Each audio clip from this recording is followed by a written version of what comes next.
હું ખેડૂત પુત્રી ભંડેરી મિશન. આ વિડીયો તમે 10 વ્યક્તિને ફોરવર્ડ કરજો, જેથી આ વિડીયો આપણા મુખ્યમંત્રી શ્રી ભૂપેન્દ્ર પટેલ અને માનનીય વડાપ્રધાન શ્રી નરેન્દ્ર મોદી સુધી પહોંચે. આજે હું એવા સમુદાય વિશે વાત કરવા જઈ રહી છું જેનો ઉપયોગ રાજકારણીઓ કઠપૂતળીની જેમ કરી રહ્યા છે. નથી સિટીની પબ્લિકે સાથ આપ્યો, નથી દેશની સરકારે સાથ આપ્યો. એ છે આજનો ખેડૂત.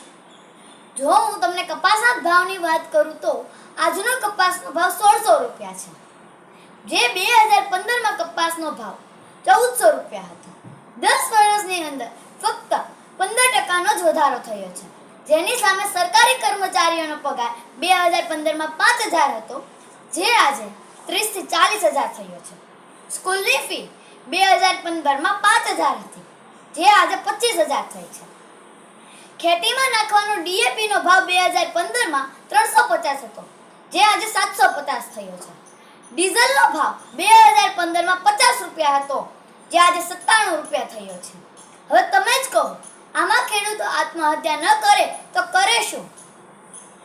ખેડૂતો ગામડાઓ ના છોડે તો છોડે શું? ખેડૂતો ખેતી ના કરે તો કરે શું? ખેડૂતો પોજેદાર ના બને તો બને શું?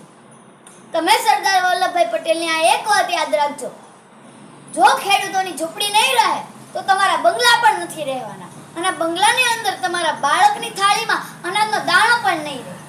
જય જવાન જય કિસાન.